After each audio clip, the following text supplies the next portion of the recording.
O marketing é uma área, se calhar, tão antiga como nós, seres humanos, não é? É fácil dizer, sem mentir, que os animais também fazem marketing. Eles vestem uma pelagem nova na altura de procriarem. Eles têm camuflagens fantásticas que surgem na hora em que têm que se defender. Eles têm ainda...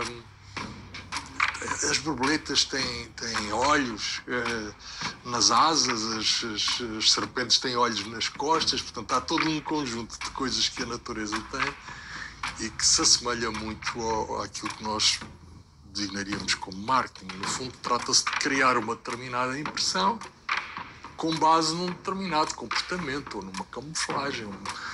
Portanto, é algo que joga em nossa defesa ou em nosso proveito de uma forma mais ou menos passiva. O ser humano sofisticou um bocadinho a coisa, não é? Portanto, quando se chama marketing, já no sentido técnico, diria que isso já não surge de uma maneira tão biológica, tão instintiva, mas construída. E como é construída, já tem responsabilidade, já tem outras componentes que muitas vezes fazem com que o marketing fuja para fora do seu desígnio real, verdadeiro, não é? Às vezes torna-se perverso. As democracias, porque não há só uma democracia, usam muito o marketing porque não podem usar a força, não é? E então usam a persuasão.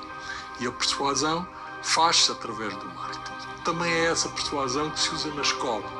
Esse marketing, essa persuasão, a levar as crianças a aprenderem, chama-se pedagogia. No fundo, trata-se de tornar mais fácil a aprendizagem. Associar à aprendizagem prazer. Associar à aprendizagem uma certa forma de estar bem, de felicidade, etc. E, portanto, o marketing, de alguma maneira, utiliza a mesma coisa. Não se chama pedagogia, chama-se estratégia, não se chama linguagem, também usa linguagens, mas, no fundo, o que tem que conseguir fazer é que determinada mensagem passe mais facilmente. Agora, se for verdade, o marketing é muito eficaz, como é com as crianças, não é? Se for usado de uma forma perversa, também podemos dizer que a mentira tem perna curta. O problema tarde ou cedo também poderá ser denunciado. Mas é muito difícil que o marketing seja permanentemente honesto. Por isso usa mais a verosimilhança do que a verdade, não é? Embora use a verdade no sentido jurídico do termo, não é? O ser verdade é, no pé da letra, ser indesmentível, como se faz com a lei, não é? Na lei diz isto, e não se usa o espírito da lei, mas sim o que está lá escrito e como foi escrito, não é? O marketing às vezes socorre-se dessas coisas, mas eu acho sempre que isso não é o verdadeiro marketing. O verdadeiro marketing usa a impressão real. Eu tenho um bom exemplo. Nós estivemos várias vezes, uma delas lembro-nos em Portugal, de assistir a uma campanha, várias campanhas de uma manteiga vegetal que fazia provas de sabor direto na televisão. Levava as pessoas a provar este ou um concorrente e levar as pessoas a adivinhar qual deles é que era aquela marca, não é? E nós víamos na televisão as pessoas a adivinharem que era aquela marca, reconheciam-na em prova cega e acertavam e mostravam genuinamente, porque eram provas verdadeiras, eram reais, não é? Que aquela era fantástica, lembravam-se muito bem, identificavam-na e era melhor do que a outra concorrente.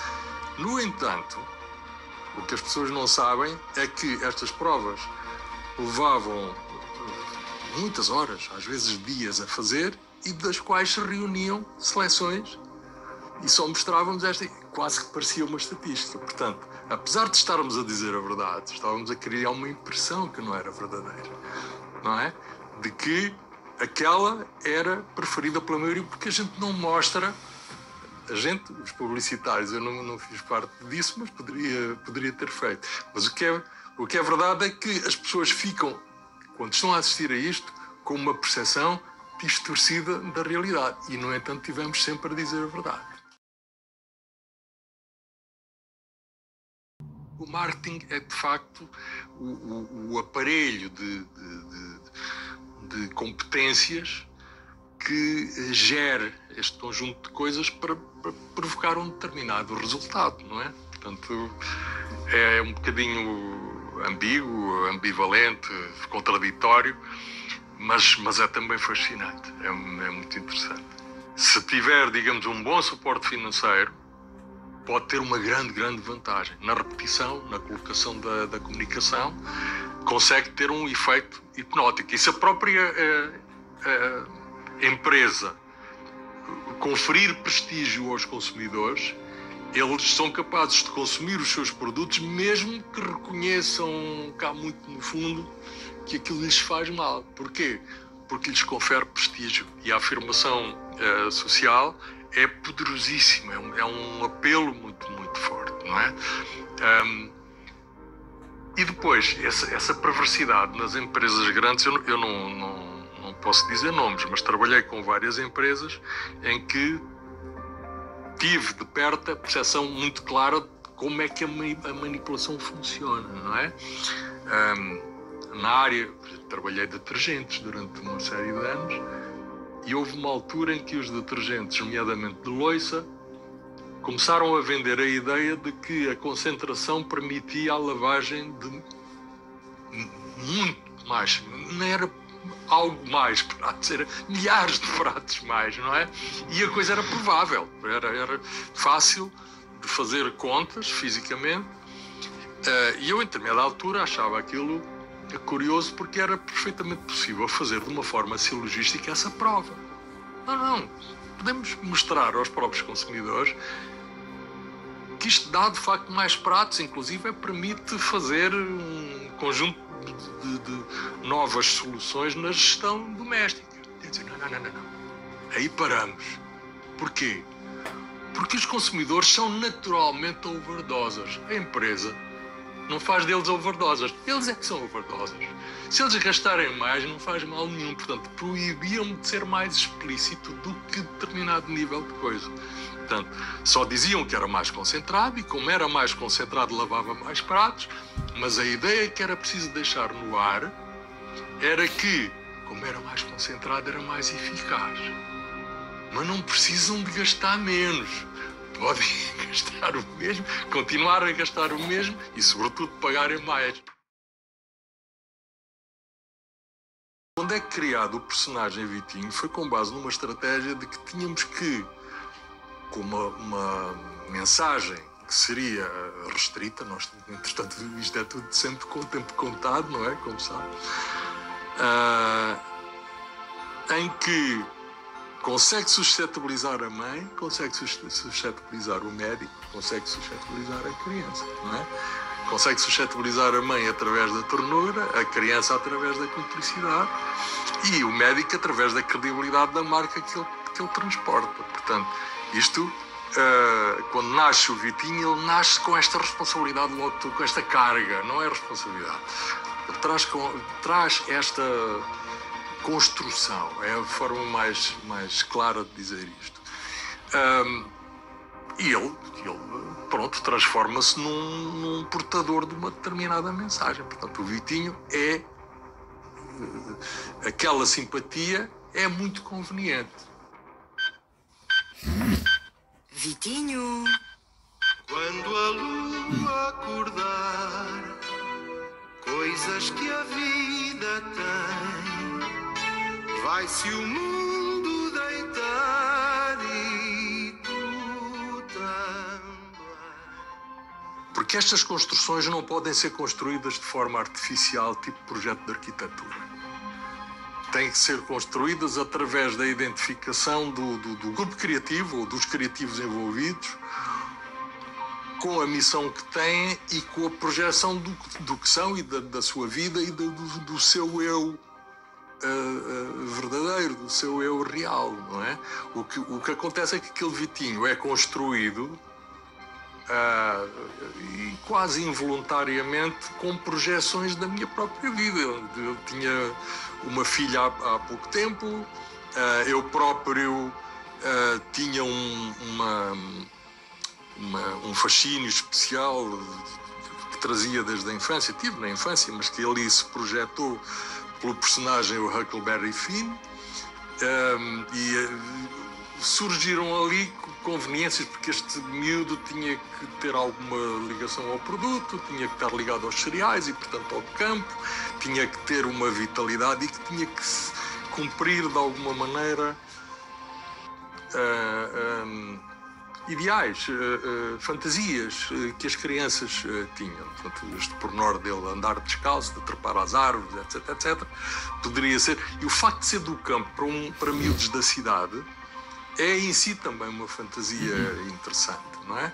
Portanto, tudo o que vem associado à construção do boneco, mas que eu involuntariamente ponho nele, eu não ando a decidir, agora vou pôr uma orelha da minha filha, vou meter um nariz, não sei de quê.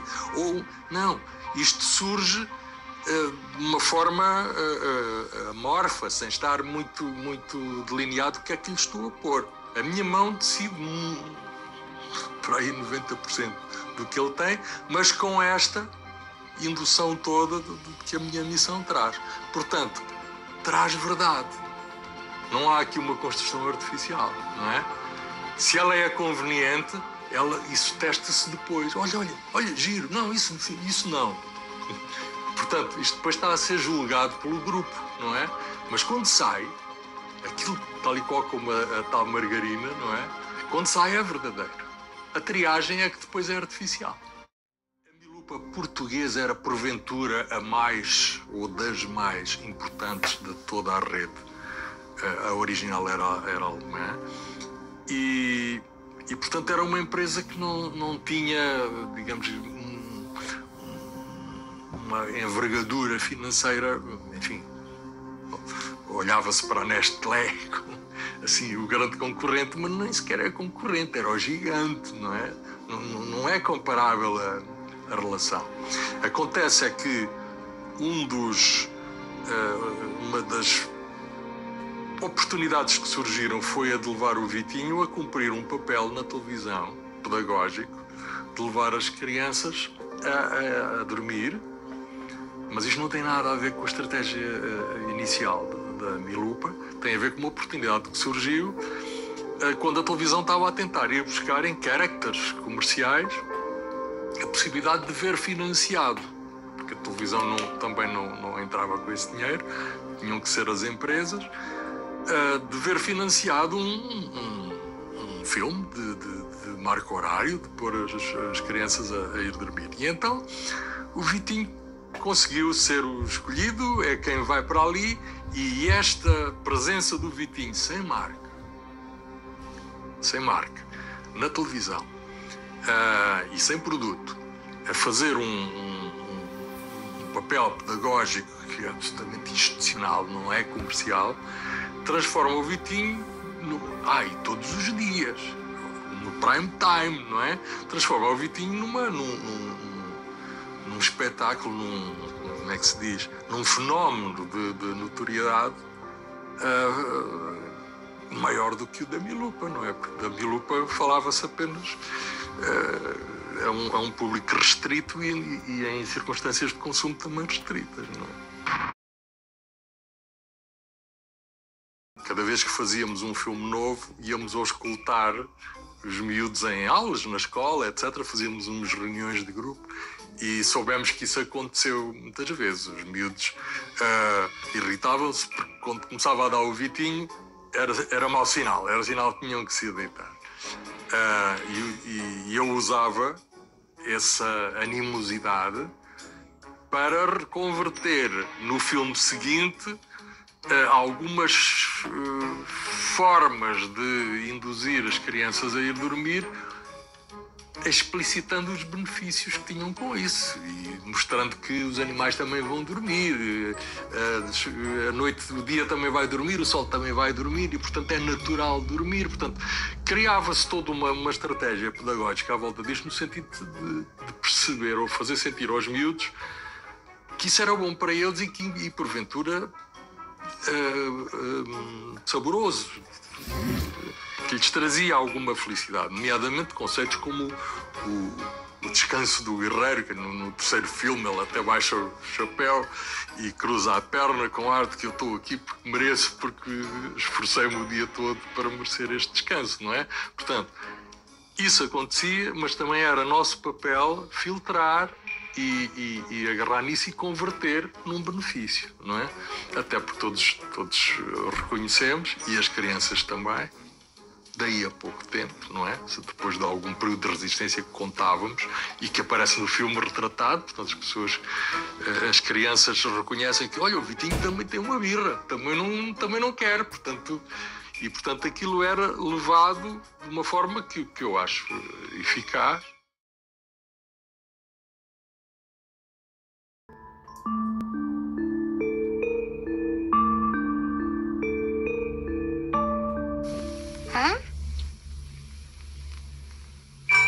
Está na hora da caminha, vamos lá dormir. Vê lá fora as estrelas, dormem a sorrir. E amanhã cedinho, bem cedinho, tu vais ver. Acordas mais forte e mais esperto, isso é crescer. Boa noite. Boa noite. Dorme bem. Vá lá, Vitinho. Toca a dormir. Até amanhã. Um beijinho.